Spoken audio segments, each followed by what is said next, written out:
Hi, everybody. Welcome to another episode of Pretty Lies and Alibis. I'm Gigi, flying solo today. So, just want to dive right into Chandler Halderson day 5. Today was the day that we've all kind of been waiting for, which is to see what kind of forensic evidence they found in the house. And they found a lot.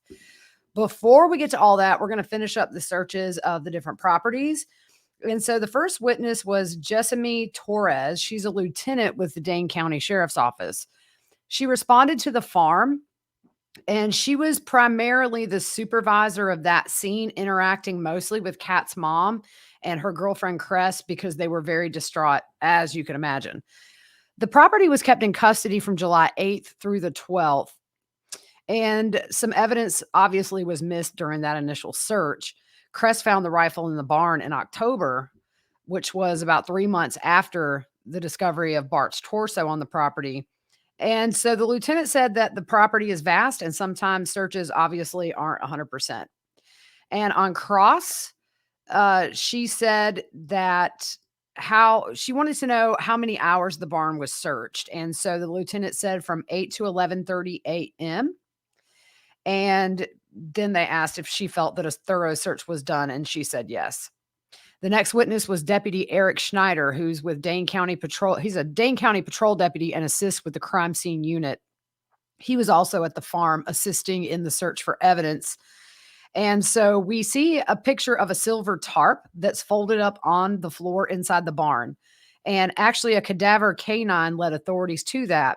You see bloodstains as they unfold the tarp, and they stopped unfolding it once they realized what they were seeing was likely blood, and they wanted to send that to a lab to be processed in a more controlled manner. We also saw a photo of a cutout on the oil drum where the dismemberment tools were found inside. They were collected and placed into evidence bags. They show the rifle, a picture of that rifle, that SKS with a red dot sight on it. They actually had that in the courtroom today and showed the jury that in person. They enter into evidence some bullet fragments that were retrieved from the neck and abdomen from Bart's torso. So on cross, she asked if this lieutenant, let's see, I make sure, no, deputy. She asked if this deputy participated in the search both times, and he only documented by photographing the scene. He actually didn't search himself. So on the 8th, which is the day that they actually found Bart's torso, the defense asked how many people were in the barn during that search who were actively involved in searching, and he said 4. And the second time, maybe 6. So they talk about how they plan to search the barn and if there was a plan in place. And he said, yes, we always have a plan going in. And the defense says, you knew about the torso with the gunshot before the second search. So is it fair to say strategy would be to search for any firearms? And he said, yes. You said resources were at a premium for this search. And between then and October, you did not go back to search further. And the witness just wasn't sure if there were additional searches past that. And then this was kind of an open-ended question by defense, but it says you took possession of the SKS firearm, and he confirmed that. And then the defense attorney asked if he was familiar with a flash suppressor, and he confirmed he was the one that took possession of that firearm, but he was not familiar with a flash suppressor. So Dan Feeney was the next witness. He's a detective with the Dane County Sheriff's Office.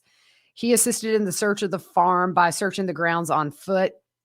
He was the one that found the items in the garbage can, which was the Target bag that had cleaning materials that included a Brillo pad with blood, and that blood on the Brillo pads, as well as rags with blood soaked on them.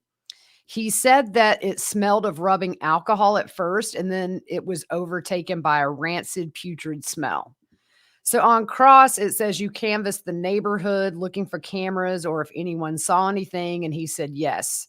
So on redirect, they just verified that these properties are not super close together and that there are no direct next door neighbors.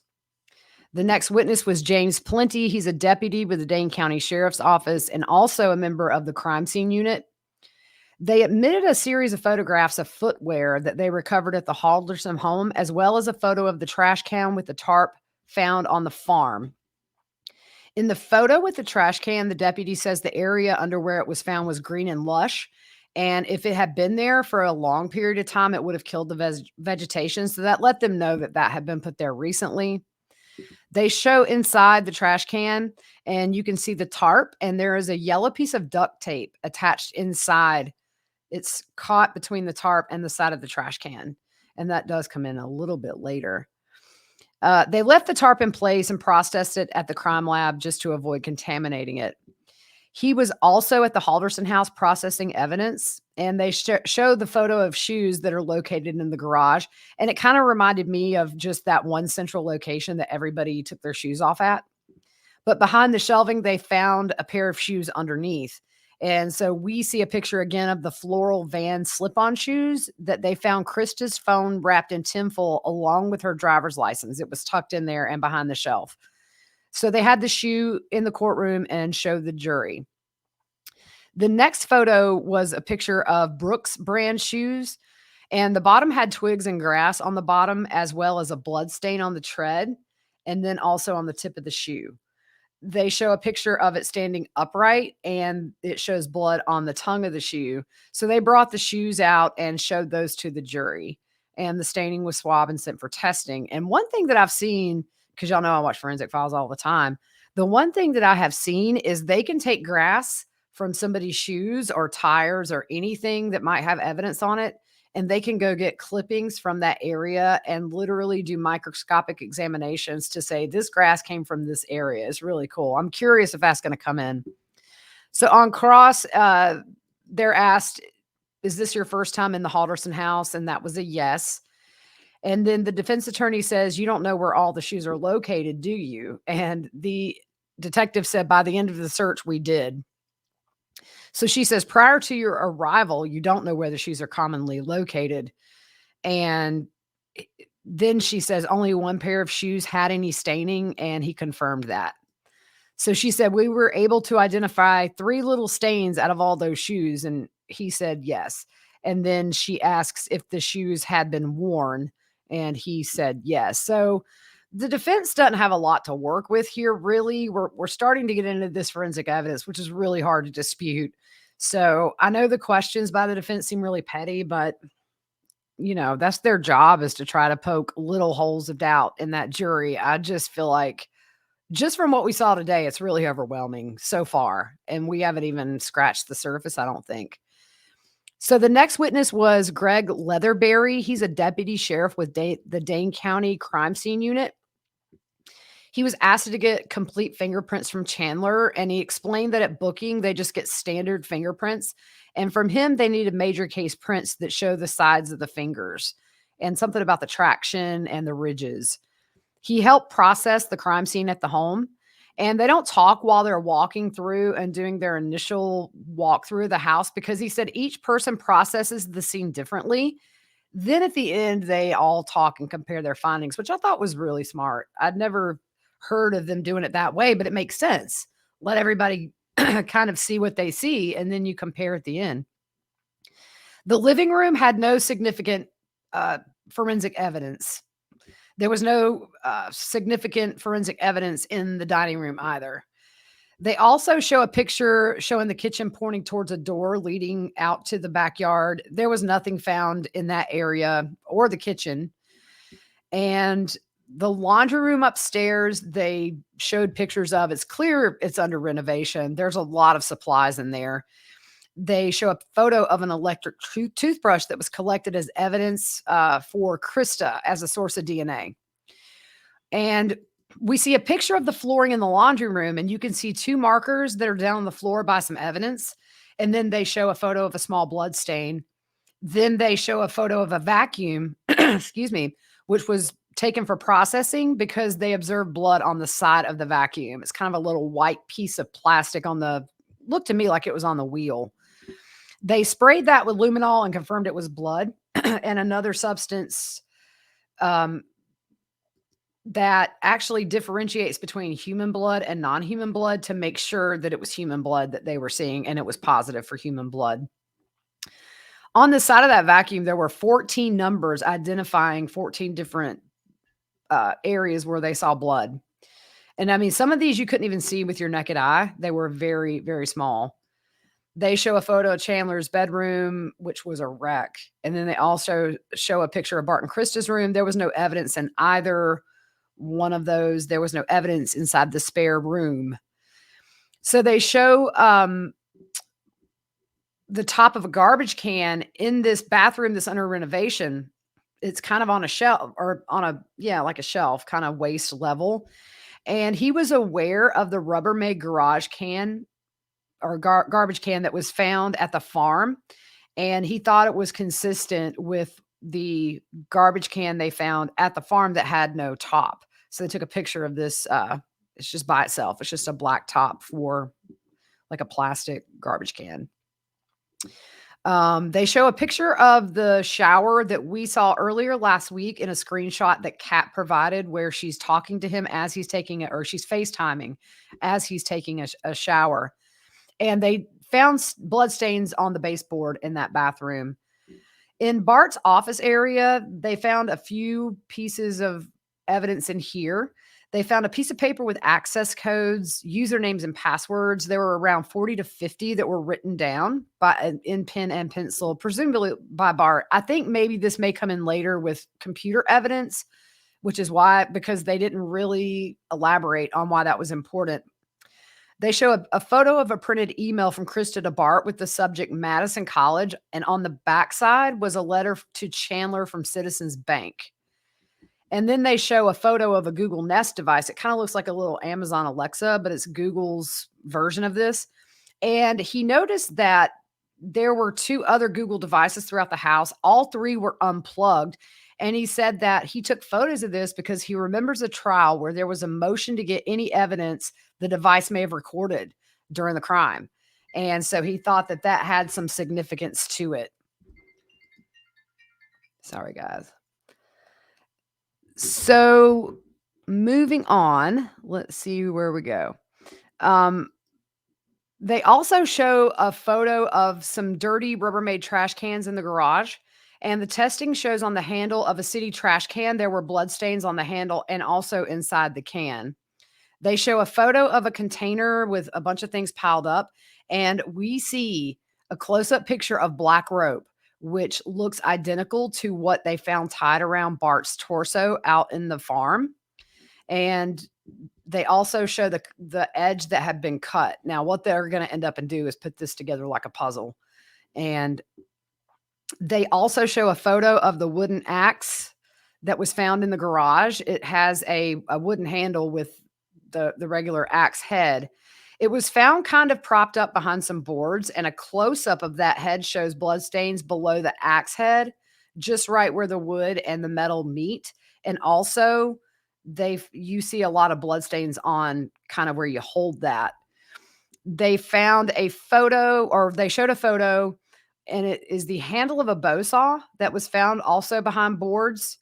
And the blade was missing. And if you remember, I do believe that the blade that was inside that drum did not have a handle that I could see. So they show a photo of the family room that has the fireplace. And on the table, we see a fan, a neck brace, measuring tape, hand sanitizer, a Target bag, and some other items.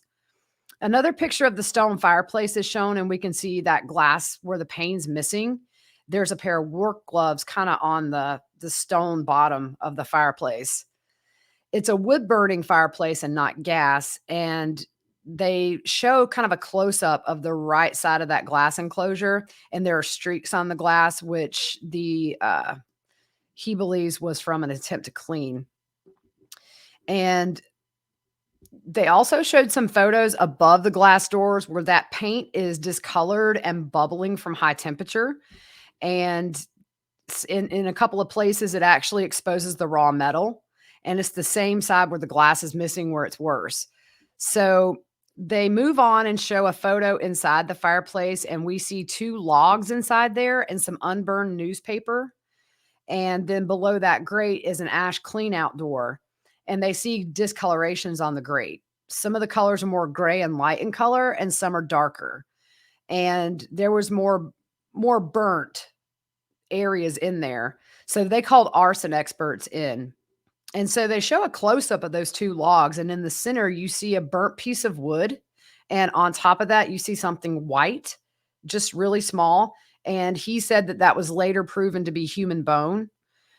And they did take a photograph of the date on the newspaper, but they have not said what date it was yet. So that must come in later. We see 6 evidence markers on the base of the fireplace where they found bloodstains, and also a couple of markers on the rock base of that fireplace. All that was positive for blood. So they move on to the open freezer that's found in the basement, and it's the chest freezer. There's one that's to the left. It's a stand-up freezer that was full of food. And this chest freezer, when they walked in, it was open and completely cleaned out. But he noticed at the bottom left corner there was a drain and saw there was some liquid in it. And so he swabbed that and placed it and they tested it for blood. Let's see here.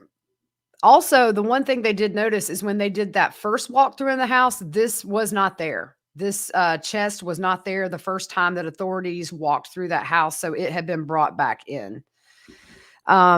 They show a photo of a piece of yellow duct tape. It's like a roll, and it looks to be just the same as what they found on the tarp in the trash can at the farm. And so they show a photograph of the cut side where, again, I think they're going to put that together like a puzzle. There's a lot of things in that basement that had blood on it. There was a safe that had some small drops of blood. They have a photo of a spent fire extinguisher. They found spent casings found on the floor of the basement. And this is what's interesting is inside the cutout, there's a wall that has a cutout and there's insulation in there. When they removed that insulation, there was a mouthpiece that's used on a vape, but they also found magazines for a rifle. And so the last witness today was the forensic scientist who does the luminol, and he does the testing. The cars were actually negative for blood, the Subaru and the Volvo, but the prosecutor said if there's a tarp or something placed down that has human blood and it doesn't go through, they verify you're not going to get a positive result from that. So they showed a lot of different luminol pictures. It's just all over that basement. Also in front of the fireplace, there was some really bright spots, which means that it hadn't been cleaned up or smeared. So he did say that sometimes bleach can cause luminol to react. And so on cross, essentially the defense attorneys took advantage of that. And that was kind of it for today. It was a lot of forensic evidence. I think we're picking back up with that tomorrow, and we will keep you posted. Have a good night.